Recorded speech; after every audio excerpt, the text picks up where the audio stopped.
Olá, muito bem-vindos à Lusac TV. Bem-vinda, Ludmila. Obrigada. Gostas da nossa nova posição? Bem, eu acho que nós devíamos era perguntar aos nossos espectadores. Exatamente. Então fica aqui a sugestão, vá ao nosso Facebook e envie-nos uma mensagem. Mas para hoje, sugiro que fique connosco durante a próxima hora, porque vamos ter a crónica de Carlos de Jesus, como todas as semanas. Vamos ainda ver e ouvir o Dr. Gregório Zlotnick na sua cápsula médica e ainda vamos ter várias entrevistas. Ludmila, queres dizer quem são as próximas entrevistas? Eu vou estar à conversa com a Jordelina Bem-Feito e também vão poder ver uma reportagem de Norberto Aguiar com Marco dos Santos, treinador do Furry Otava. E ainda uma entrevista com o professor Joaquim Eusébio, que vai estar aqui também na Lusac TV. Já sabe, fique connosco, vai gostar, eu tenho a certeza disso. E eu e a Ludmila vamos continuar aqui à sua espera.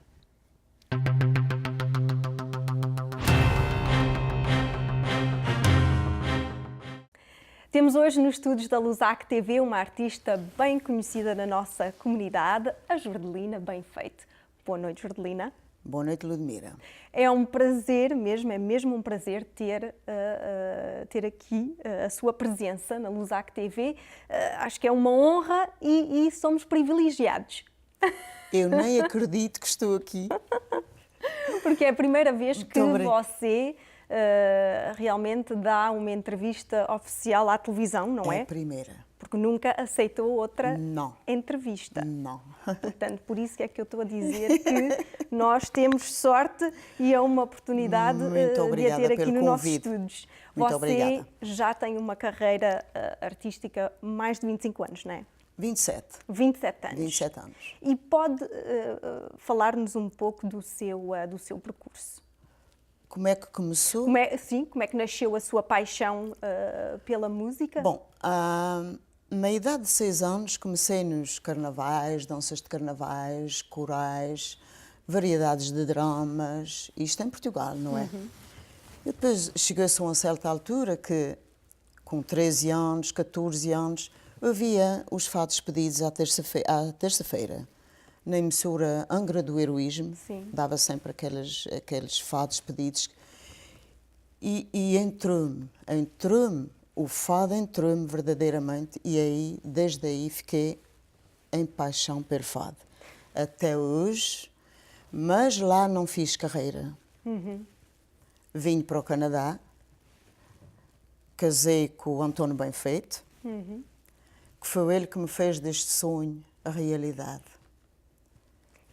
Nunca esqueço e sempre lhe agradeço, porque se ele não me deixava, eu morria com este desgosto, porque a paixão pelo fado era forte, não é? E você acreditou no sonho? No sonho. Você nasceu na Ponta da Bretanha, nos Açores. Exatamente. Uma família que contava com quatro raparigas. E como é que foi a sua infância? A minha infância foi muito simples, modesta, muito trabalho, Para começar, viermos para aqui para uma vida melhor, não é? Isto é uma das coisas. Vieram 6 pessoas, 4 filhas, meu pai e a minha mãe. E a minha infância, os natais, não havia estes natais cá hoje, não é? Diferente. Muito diferente, muito diferente. À meia-noite íamos cantar a missa do galo. Era eu e a minha irmã Maria. As vossas irmãs Minha irmã, também cantam? Pois, nos corais. Éramos 3 a cantar. Eu, a minha irmã Maria e a minha irmã Evelina. Tudo, à meia-noite era a missa do galo. E depois daí a vida, e então eu sempre saía em tudo. Guitarras, aprendi de tudo. A tocar charumbela. Charumbela? Charumbela. O que é charumbela? Não sabe? Não conheço. Não conheço. Então vou dizer em francês, musique à bouche. Charumbela, tocava viola da terra. Sim. Roubava a viola da terra a meu pai pelas janelas para ir cantar, para ir tocar para a Casa do Espírito Santo. Pois. A sua família? A minha família toda. São todos artistas? Exatamente. É. O meu avô materno cantava muito bem. Muito bem. A minha mãe, a minha tia, todos cantavam, de um lado e do outro. Você, há pouco nós estávamos a falar e você disse que o facto de você fazer carreira artística não agradava Não. ao seu pai, não é? Não. Foi Não, difícil? mas ele não me deixou, porque no tempo, a mentalidade do tempo, ser artista não era muito boa bom. coisa. Não era muito bom, era uma pessoa mundana, não é?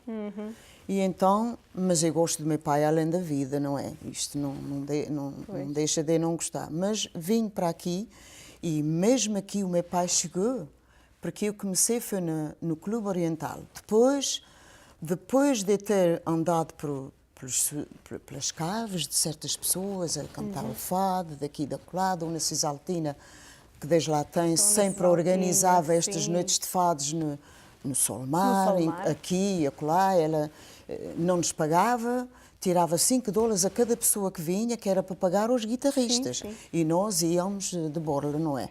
Mas eu ia toda feliz porque ia cantar fado, não é? Para mim era bastante aquela paixão de fado. Dava de tudo. Nunca me esqueço o seu barqueiro, desde lá tem, que era o que tinha a agência de viagem em Lisboa. E cantei o chale da minha mãe e ele disse assim, Jordelina, tu foste a primeira pessoa que me fez chorar quando eu cantei o chale da minha mãe. Para mim, e quando entrei em palco, eu vi logo que o público me aceitou. E assim é, estes 27 anos que tenho muita confiança neste público, porque sem eles a minha carreira não tinha durado até este tempo, não é?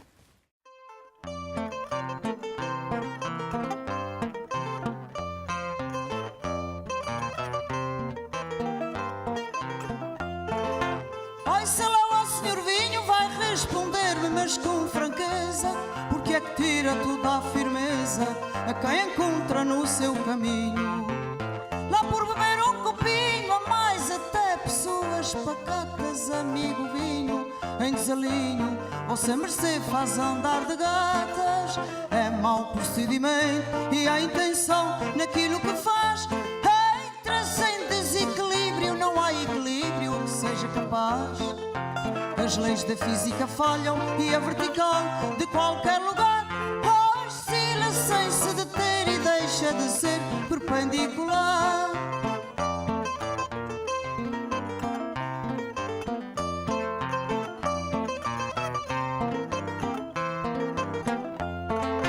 Eu já fui respondevinho à folha solta a brincar ao vento.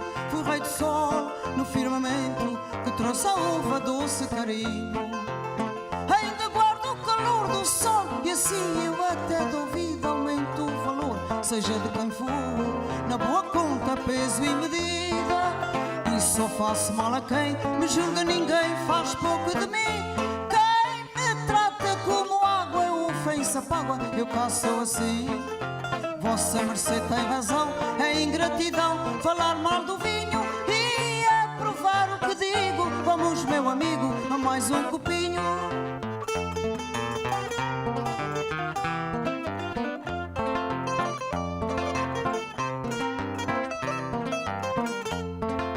Vossa mercê tem razão, é ingratidão falar mal do vinho e aprovar o que digo. Vamos, meu amigo, a mais um copinho. O que é que você sente quando canta o fado? Quando está a cantar o fado, é preciso que eu não entre muito na letra, porque senão é craque. É preciso, deu o sentimento que é preciso, mas é muito bom que eu não entre muito na letra, porque a voz vai embora, vai embora. Mas isto eu tenho tido, todas as vezes que saio para cantar fado, eu peço sempre a Deus para que, uma vez mais, eu entre nos corações de cada um. Cada um. E isto eu tenho conseguido. Lembra-se do seu primeiro espetáculo? É em palco? Em palco, sim. Lembro, foi no Oriental. Estava muito nervosa? Como é que foi a experiência? Muito nervosa. Eu estava a tremer tanto que eu pensava que as pessoas que estavam a ver, que é que estava a tremer.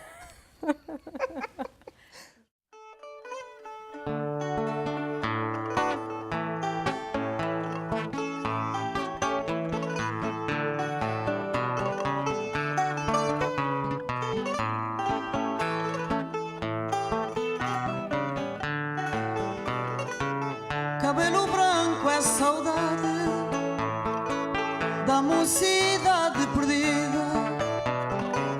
Às vezes não é da idade, são os desgostos da vida. Às vezes não é da idade, são os desgostos da vida.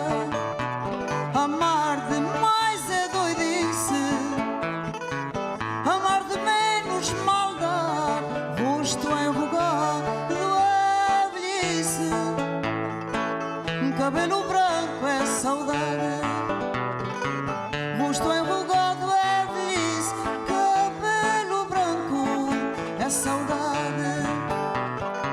Saudade são pombas mansas a que nós damos guarida, paraíso de lembranças da mocidade perdida, paraíso de lembranças da mocidade perdida. Se a neve cai ao de leve, sem mesmo haver tempestade, o cabelo cor da neve, às vezes não é da idade. O cabelo cor da neve, às vezes não é da idade. Pior que o tempo a nos pôr a cabeça encarnecida, são as loucuras de amor, são os desgostos da vida, são as loucuras de amor, são os desgostos da vida. Carreira de artista, você pronto, viajou nos Estados Unidos, Pois. viajou, fez espetáculos aqui na província do Quebec Pois. e no resto do Canadá, mas eu lembro-me de um artigo há uns anos atrás no Lusopress, onde você dizia que, apesar de cantar fado, nunca tinha ido a Alfama, Não. nem a Lisboa. Não. Desde então já foi? Não fui, não. Não foi? Não fui, não. Pensei, eu sempre isto é o último sonho que eu tenho a realizar, não é? É vir a Lisboa e cantar, nem que seja o chale da minha mãe, na casa mais velha de Lisboa, da Alfama. Sim, sim. Eu penso que eu Eu vou. acho que você devia ir. É, pois, Devia é, pois. ir. E apareça lá. É um e sentimento que eu tenho, que gostava de ir e eu vou, eu vou fazer o ponto aí. Minha filha está para lá, vai viver um ano e eu vou ter com ela e a Você gente faz vai bem. por lá. Pois. Faz bem. Jordelina, resta-me dizer mais uma vez um obrigada. Obrigada, Sincero. querida. Aprecio mesmo o seu convite. Você vai me fazer chorar também. Eu quero agradecer a este público todo que está do outro lado. As minhas saudações para eles. Muito obrigada por me ter acompanhado, por me ter aplaudido, por me ter aceitado, porque sem vocês eu não tinha chegado a estes 27 anos de carreira, não é? Sim, é verdade. E continua.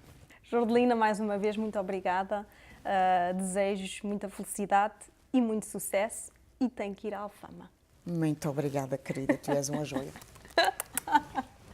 Muito obrigada e a nossa entrevista termina aqui, mas fique connosco, nós vamos fazer uma pequena pausa.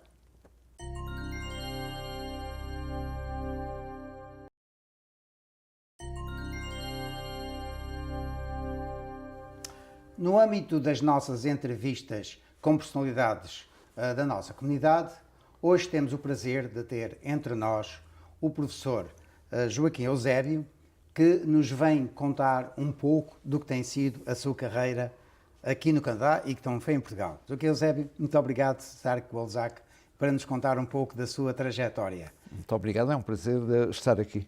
Obrigado, somos nós.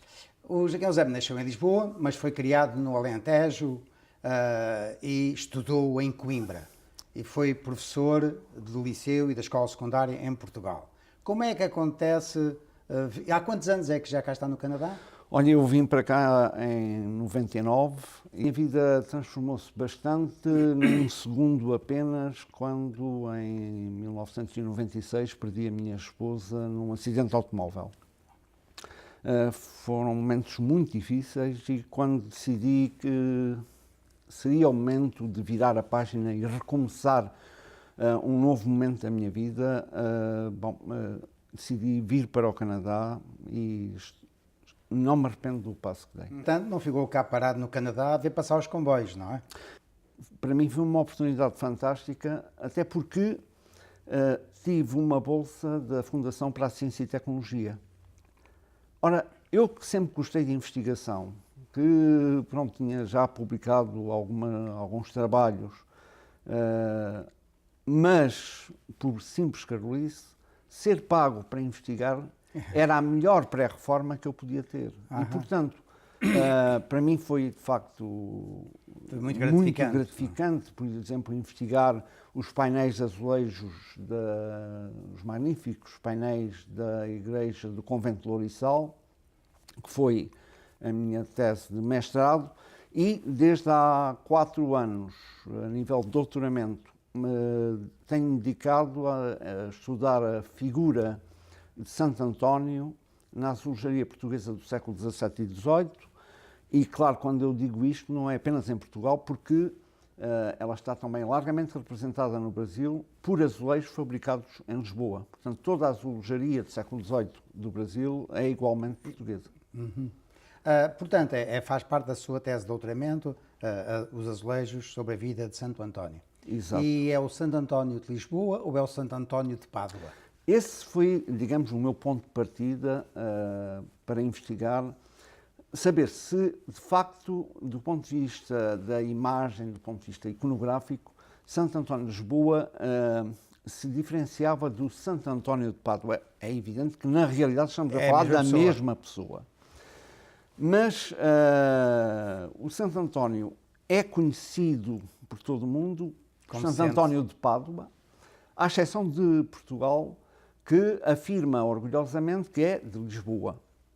É evidente que ele viveu 20 anos aproximadamente em Portugal e 10 anos apenas fora até morrer. Pois. Mas são estes 10 anos que vão marcar a sua vida. Exatamente. E, curiosamente, é a partir de Pádua e da arte italiana que se vai afirmar, por um lado, o culto e, por outro lado, a representação artística do Santo António. Portanto, o nosso Santo António de Lisboa, infelizmente, não tem autonomia iconográfica. Aquilo que nós temos é, por exemplo, agora vou-lhe dar esta imagem, por exemplo, a representação de um milagre da mula, muito conhecido, o milagre da Eucaristia, em que a mula ajoelha à frente a Santo António, que tem a hóstia na mão. Representado, por exemplo, em Cairu, que fica nos confins da Bahia, da mesma forma como aparece, por exemplo, no Redondo, ou como aparece, por exemplo, na zona de Coimbra, em Santo António dos Olivais, que corresponde à mesma gravura flamenga, que por sua vez copia pintores italianos que representaram a cena. Quer isto dizer, há uma circulação da imagem do Santo António no século XV, mas sobretudo no século XVII e XVIII, intensa, e houve uma transformação, e por isso eu falo um bocado na mitificação de Santo António, porque o Santo António foi um grande santo, pregador, teólogo, mas ele é conhecido não por esse lado, mas pelo santo milagreiro por excelência, o santo casamenteiro, o santo militar, que muita gente não sabe que tem esse aspecto, mas, por exemplo, ele foi o patrono português durante a Guerra da Restauração e vai receber postos no Exército e é representado com a farda militar, quer em Portugal, na luta contra os espanhóis, quer no Brasil, na luta contra os holandeses. E pronto, foram aspectos. Pois. Mas não é uma questão de chauvinismo da nossa parte dizer que ele é de Lisboa, porque o homem que se fez foi lá que se formou. sem dúvida, sobretudo a sua formação académica feita junto dos Agostinhos em Santa Cruz de Coimbra e em São Vicente de Fora, antes, dão-lhe a bagagem de se tornar um teólogo de primeira água numa ordem, que eram os franciscanos, que não tinham qualquer formação teológica. E ele converte-se imediatamente na segunda figura da ordem franciscana e o São Francisco vai convidá-lo exatamente para ser professor em Bolonha, na Universidade de Bolonha, professor de Teologia. Portanto, isso vai não afirmá-lo. admira, de certo modo, que o facto de a Roma, a Itália, daquele tempo, ser o centro do mundo cristão, seja de lá que tenha partido a radiação dele. Claro. E que as suas origens lusitanas tenham ficado como que, à luz da mitologia geral da Igreja Católica, sua parte lusitana tenha ficado um bocado na sombra. Esse seu interesse pelos azulejos voou até recentemente a participar profundamente na realização de uma exposição de azulejaria. Foi uma exposição que partiu da Cátedra de Cultura Portuguesa, a que me honro pertencer, mas a pessoa que esteve verdadeiramente por trás foi o professor Luís Moura Sobral. Claro que nós gostaríamos de ter realizado a grande exposição que esteve projetada para algum tempo atrás, que implicava muito mais painéis de azulejo, mas cujo orçamento de transportes de seguros era incompatível com a situação que neste momento se vive em Portugal e, portanto, mas seria, digamos, uma ocasião única de expor uma quantidade enorme de painéis de azulejos na América do Norte, era uma ocasião única. De qualquer forma, até dia 5 de fevereiro, vão ter a oportunidade de visitar na Universidade de Montreal essa exposição, que é uma exposição e, ao mesmo tempo, tem uma forma muito dinâmica, muito viva de apresentar imagens que mostram a perenidade do azulejo. Isto é, desde a origem muçulmana do azulejo até aos grandes painéis de azulejo que decoram as estações, talvez as mais bonitas do mundo, que são as estações do Metropolitano de Lisboa. Pronto, e olha, eu vejo que o tempo nos está a escassear. Eu tenho que lhe agradecer, em nome dos nossos telespectadores da LUSAC, o ter vindo aqui aos nossos estúdios e espero, portanto, um grande sucesso, que a sua reforma tenha realmente de ser bastante produtiva para a divulgação, pelo menos, desta arte que começa a sair fora das fronteiras da lusitanidade. Claro. Muito obrigado por ter vindo. Eu é que lhe agradeço. Muito obrigado. Obrigado.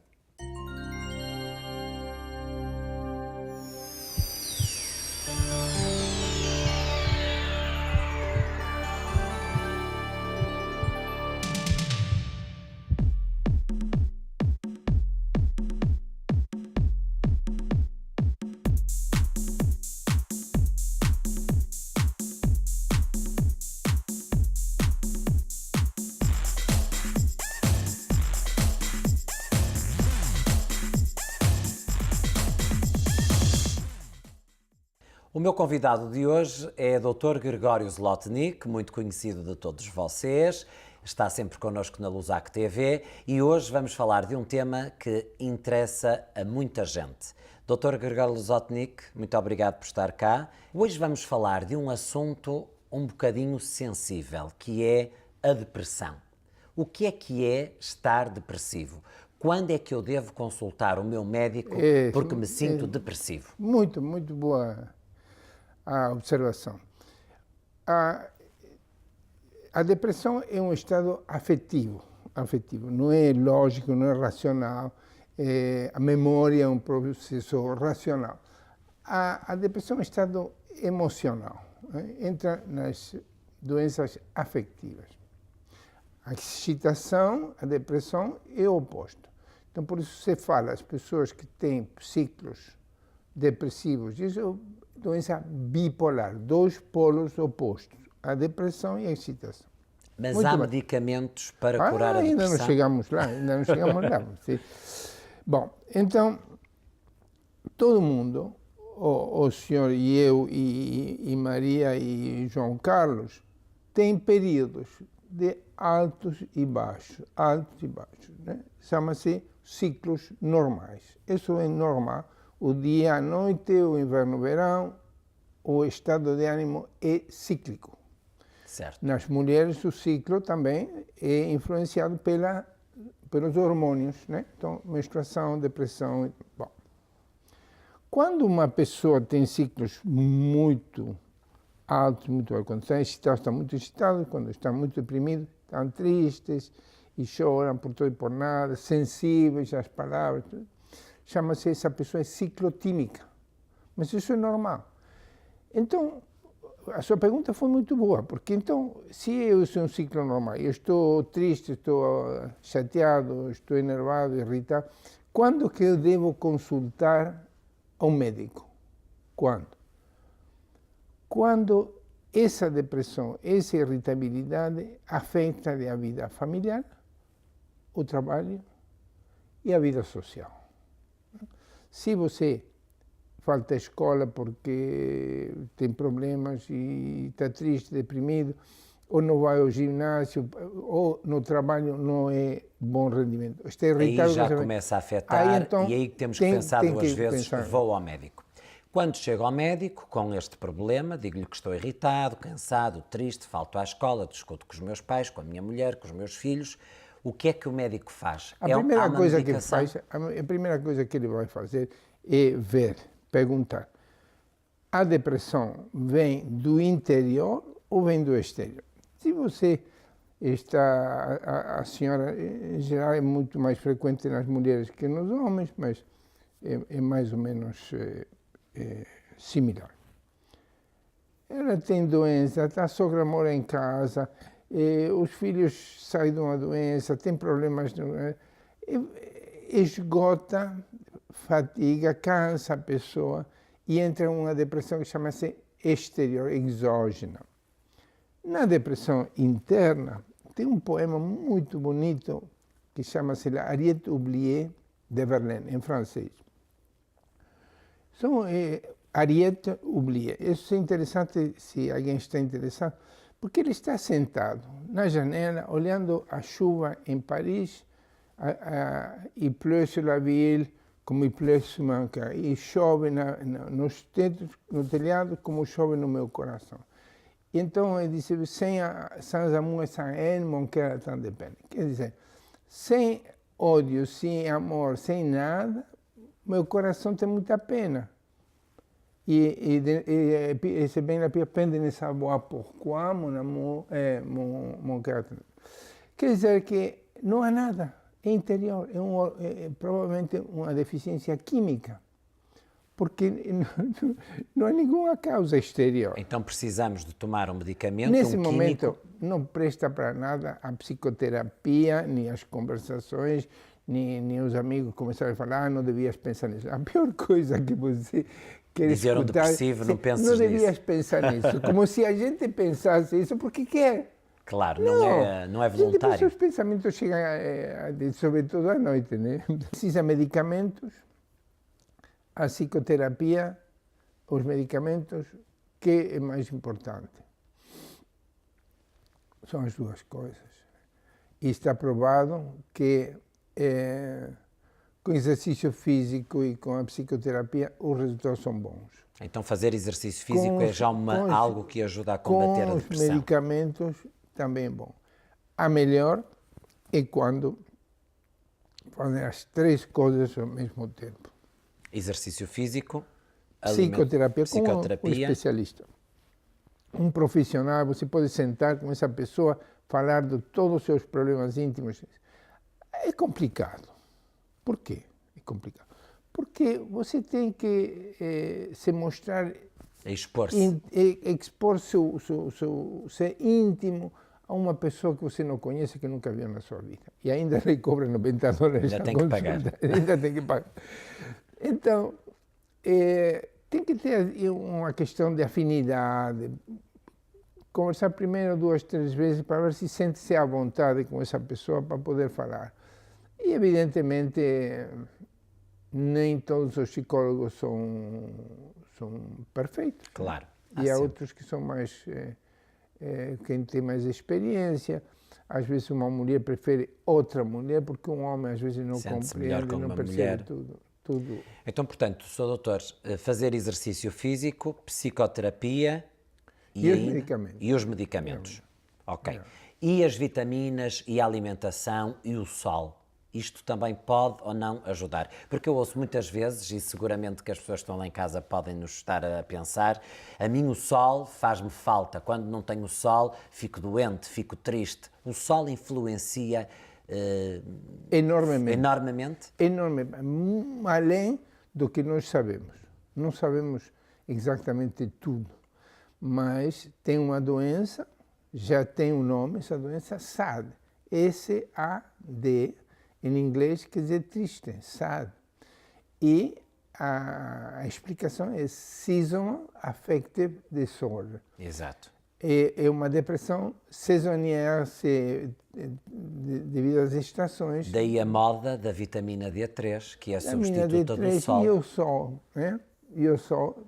Então, tem uma lâmpada, que antigamente era muito cara, agora acho que custa $90. E tem a luz similar à composição da luz à Solar. do sol.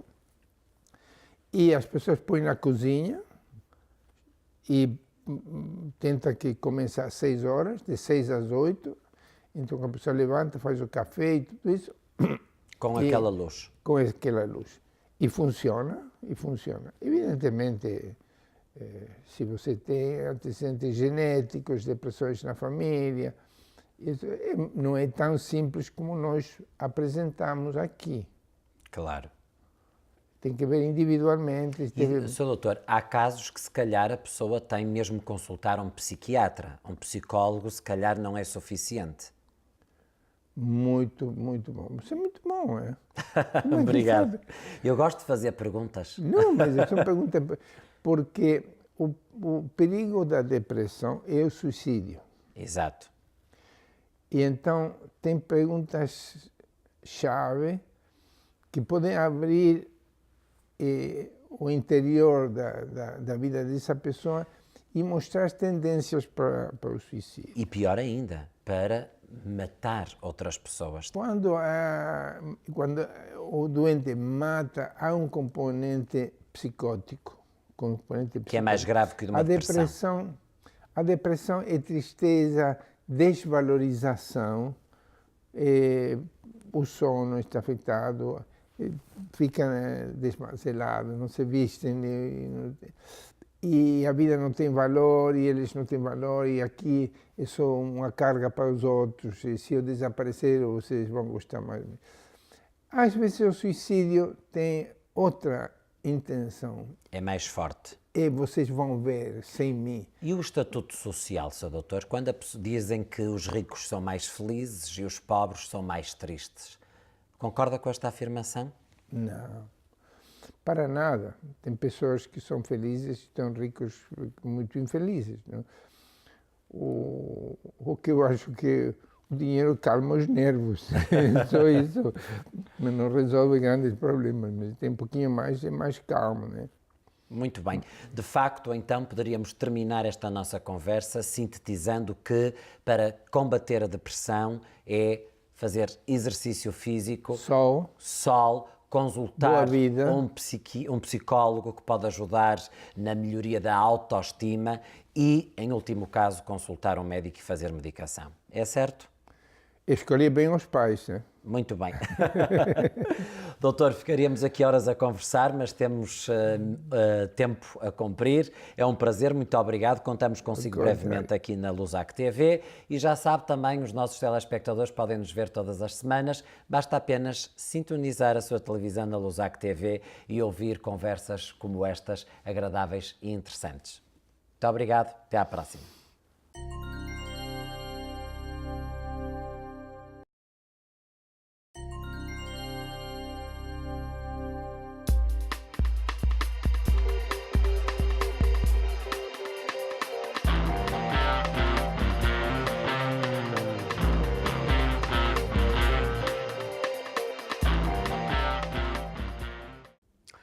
Raif Badawi tem 32 anos, é casado, tem 3 filhos. A mulher e os filhos vivem refugiados aqui no Canadá, melhor, em Sherbrooke. Ele está preso na Arábia Saudita. Foi condenado a 10 anos de prisão, a 300 mil dólares de multa e a 1000 chibatadas. Tem havido um protesto internacional para o libertarem, pelo menos para o aliviar das chibatadas. Aliás, na última semana ele foi salvo das chibatadas porque o médico considerou que ele estava demasiado doente. Porque na sessão anterior foram tantas as pauladas pelo corpo inteiro, da cabeça pelas costas, que ele ficou num estado miserável e esta semana não pôde, portanto, submeter-se às chibatadas. Qual foi o crime dele? Foi gritar pelo direito à expressão. Foi dizer que o regime era demasiado autoritário. Foi dizer que as mulheres precisavam de mais liberdade. Estamos a falar do regime da Arábia Saudita. Um país cujo nome só por si é uma aberração. Não se esqueçam que o país foi nomeado a partir do nome da família que os governa, a família Saudi. Quer dizer, para eles o país, a Arábia Saudita, a Arábia dos Saudis, é uma espécie de cotada, uma espécie de propriedade privada. E eles nadam em ouro, graças ao petróleo. Mas, apesar de toda a riqueza que têm, vivem pior do que na Idade Média, sobretudo em termos de comportamentos sociais religiosos, em relação, muito particularmente, às mulheres e às minorias, as quais vivem em sistema de escravatura. A Arábia Saudita, por conseguinte, é um país extremamente retrógrado.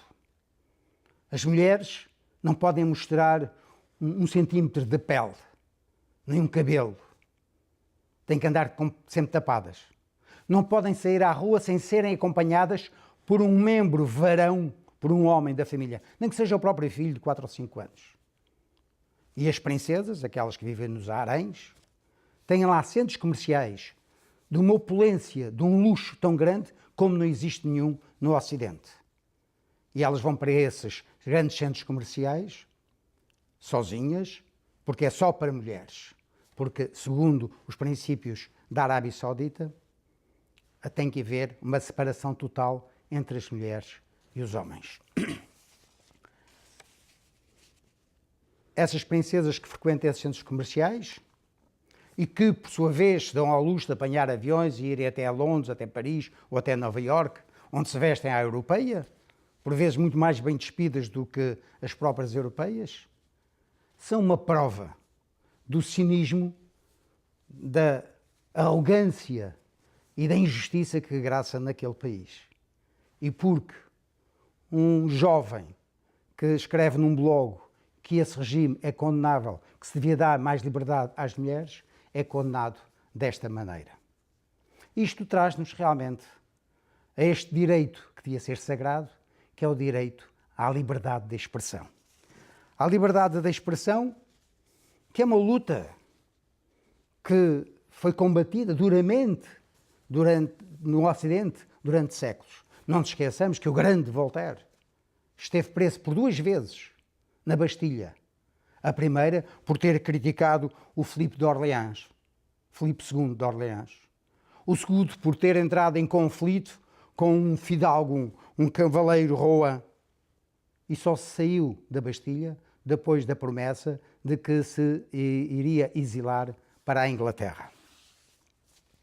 Por conseguinte, quando nós falamos das sátiras que o jornal Charlie Hebdo publicou, estamos a falar de uma necessidade de haver um jornal como esse. O Charlie Hebdo não se entregava a criticar o Islão em particular. Não, ele atacou-se a tudo. Aliás, ele tem um humor que pessoalmente não é muito o meu grado, porque acho um humor um bocado infantil, um bocado escatológico, pipicacá, sexo, tudo quanto era religião, políticos, enfim, homossexuais. Ele entregava-se a denegrir tudo quanto lhe vinha à cabeça. Mas, sobretudo, as religiões. E, aliás, a principal religião a mais atacada era a católica, o Papa não lhe escapava. Mas, enquanto que as outras religiões, os judeus, os cristãos, os católicos, encolhiam os ombros com aquelas chares, já os muçulmanos, os islamitas, sobretudo, radicais, não aceitavam isso. Aliás, todos os muçulmanos em geral não aceitam que se façam figuras, que se representem imagens, a imagem do profeta. E, no entanto, é de estranhar que isso seja assim, porque até o século XVII o profeta, foi sempre representado nos países muçulmanos.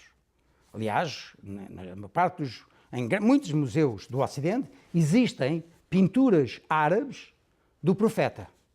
Isto é, até a altura em que houve um grupo de teólogos que começavam a dizer que a imagem do profeta podia ser considerada uma espécie de idolatraria e que o único ídolo a adorar era Alá, Deus, e por conseguinte não devia haver imagens de mais ninguém.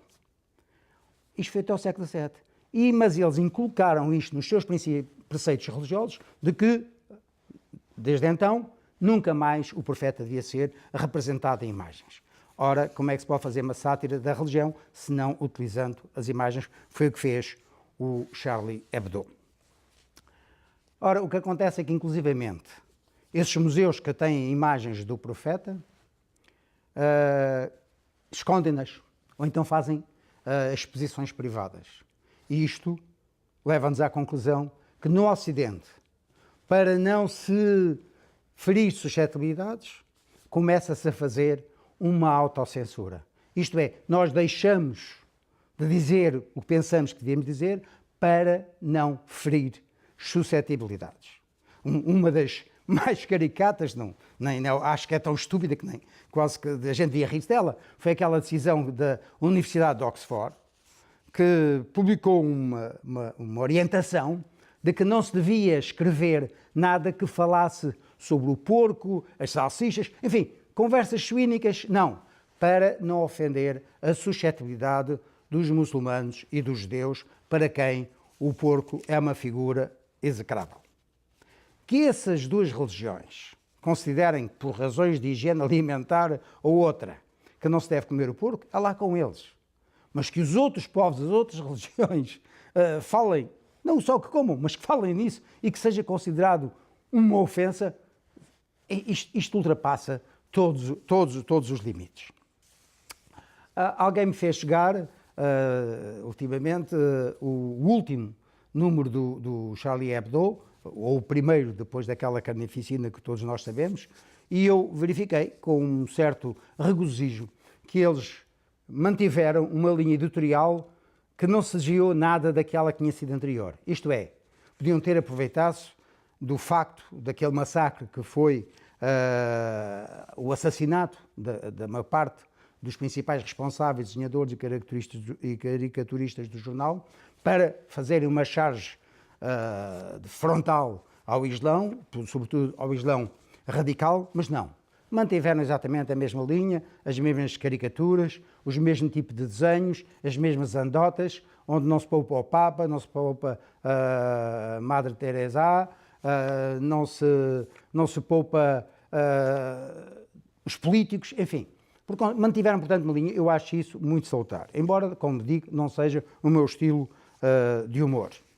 Mas era muito importante que este Charlie Hebdo voltasse a sair e voltasse a sair com o mesmo espírito aguerrido.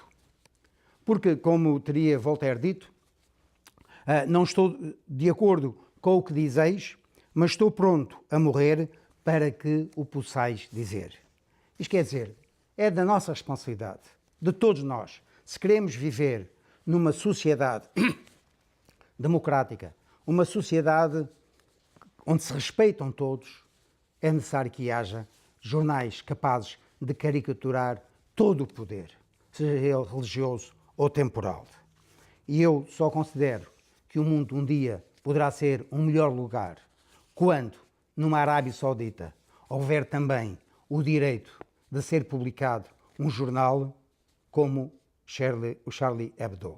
Provavelmente nessa altura, se isso acontecer, já não será a Arábia Saudita, porque isso é uma usurpação, é um abuso do poder da família que lá reina. Que reina não, que lá manda como senhores e com todos os poderes, como ditadores. Por conseguinte, é isso que eu espero, é que um dia possa haver outros Charlie Hebdos que não são do meu grado, mas que deva haver por toda a parte. Em todo o caso, é este o meu ponto de vista.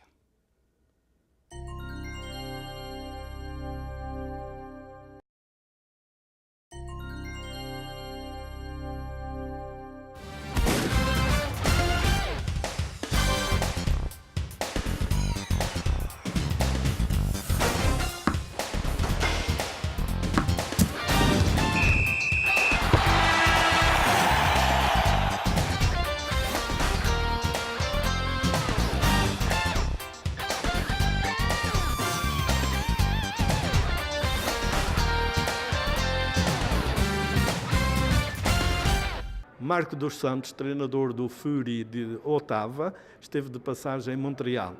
A Lusac TV combinou uma entrevista com ele e com o seu pai, que também foi treinador de futebol há muitos anos aqui em Montreal. A entrevista foi realizada no restaurante Cantinho. Marco, de passagem por Montreal, e quero que tu me faças um resumo do que foi a época de 2014 à frente do Fury de Ottawa, que apareceu pela primeira vez no futebol canadiano. Foi um ano de construção, não é? Desde o início, foi um ano que nós sabíamos que íamos começar uma coisa do nada, mas foi um ano assim impressionante a ver o crescimento.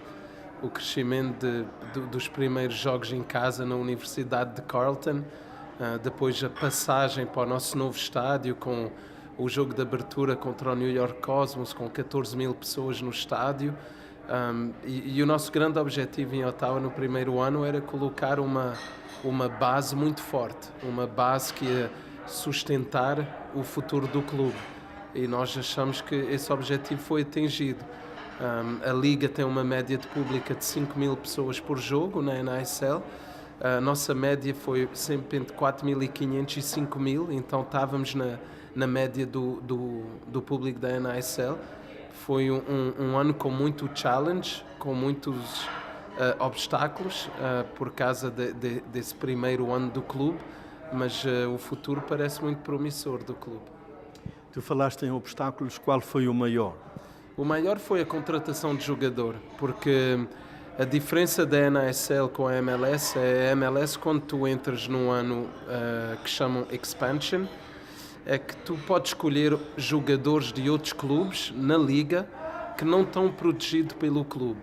Mas na NASL não tem essa regra. Então tu tens que ir atrás dos jogadores que estão livres. E muitas vezes nós sabemos que os jogadores livres não são os melhores. E o primeiro ano é muito difícil por causa disso. Tens que ir buscar os jogadores que não estão livres, mas que podem te ajudar a formar a equipa mais competitiva possível. E aí no segundo ano aí já podes construir com os jogadores da Liga. Então eu acho que o maior obstáculo foi ter uma folha branca sem nenhum nome na folha e a partir daí começar a pôr nomes de jogadores nessa folha. Os jogadores vão ficar do plantel de 2014 para a época de 2015. Tínhamos 23 jogadores no plantel e é sempre importante quando dás uma cara ao clube de não trocar tudo em 2 anos. Nós identificamos onde é que tínhamos jogadores que eram fortes para a Liga e onde é que tínhamos problemas. Nós guardamos 13 jogadores da época de 2014 e agora vai haver entre 9 e 10 que vão chegar novos, que já foram anunciados alguns e estes novos 10 jogadores são muito interessantes. O Marco tem sido assediado por jogadores de Portugal para jogar na equipa? Se eu pudesse e se eu quisesse, a equipa tinha 23 portugueses. Portugal vive uma crise, especialmente na segunda liga, em que tens muito jogador de talento, mas com falta de, muitas vezes há salário em atraso e a qualidade de vida não é sempre boa por causa disso. E há muito jogador da segunda liga, do exemplo Santa Clara, Beira-Mar, Tondela, que quer vir para a América do Norte. Só que eu tento tente escolher o melhor jogador possível, não é? Nós só temos lugar para 7 jogadores estrangeiros, então não podem ser os 23, e aí tentas ir buscar o melhor possível. Mas temos sido assediados, sim, muito.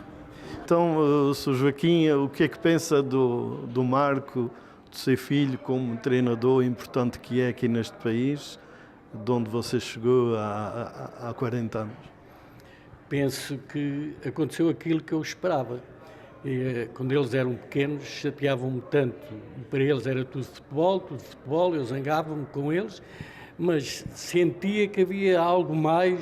Eu podia, inclusivamente, quando fomos para Moçambique, eles foram para Moçambique, chateavam-me com eles muitas vezes, porque não havia tempo para mais nada. Todo o tema de conversas era o futebol.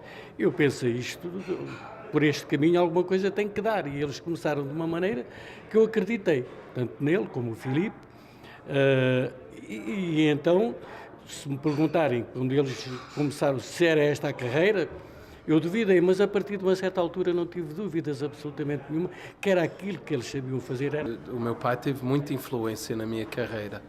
E eu acho que é no subconsciente, porque quando eu tinha 8, 9, 10 anos, ia ver o Luz e ficava no balneário, e eu lembro de discursos do meu pai, jogador. Eu lembro-me de um discurso, inclusive, de uma meia-final contra o Ramblers, que tinham perdido 3-0 contra o Ramblers e aí tinham ganhar 4-0 em Mont-Royal e ganharam 4-0 no prolongamento. Eu lembro que foi o Bertrand que marcou o golo e eu lembro do discurso do meu pai no balneário e são coisas que ficaram no subconsciente. E aí vais evoluindo, vais crescendo na vida. O futebol, como o meu pai disse, sempre fez parte e são coisas que ficam. Eu acho que o futebol hoje mudou a nível metodológico, a nível de treino, mudou, mas ao nível emocional não mudou. E há muita coisa que eu peguei do meu pai ao nível emocional. Eu acho que a primeira coisa é que o povo português tem mais potencial do que ele próprio acredita. Eu acho que o povo português, Portugal, não é um segredo que passa uma crise neste momento e tem um potencial tremendo. Nós temos treinadores portugueses no mais alto nível do futebol mundial. O melhor jogador do mundo é português neste momento e tudo passa por um sonho. A minha mensagem à comunidade é que tudo passa por uma paixão, pelo um sonho e muito trabalho. E se tu tens essa mentalidade, tudo pode acontecer. E prometido é devido, eu e a Ludmila aqui continuamos deste lado e vamos continuar. Já sabe que pode sempre nos ver às segundas-feiras na Lusac TV, às 21h, com repetição durante a semana. Mas para saber os dias e os horários, o melhor é consultar o Lusopress. Temos uma página dedicada só aos horários da Lusac TV. E não se esqueça também da telenovela Pai à Força, às segundas, quartas e sextas-feiras. E também não se esqueça de visitar a nossa página Facebook, Lusac TV. Já sabe, pode sempre contar connosco. Basta apenas consultar a nossa página da Lusac TV e nós estaremos sempre aqui. Fique connosco, boa semana. Ludmila, uma boa semana para ti. Obrigada e para ti também. Sei que vais ter uma semana com muito trabalho. Sempre. Mas tem de ser. É assim a vida, é assim que os nossos dias são preenchidos. Boa semana. Até à próxima.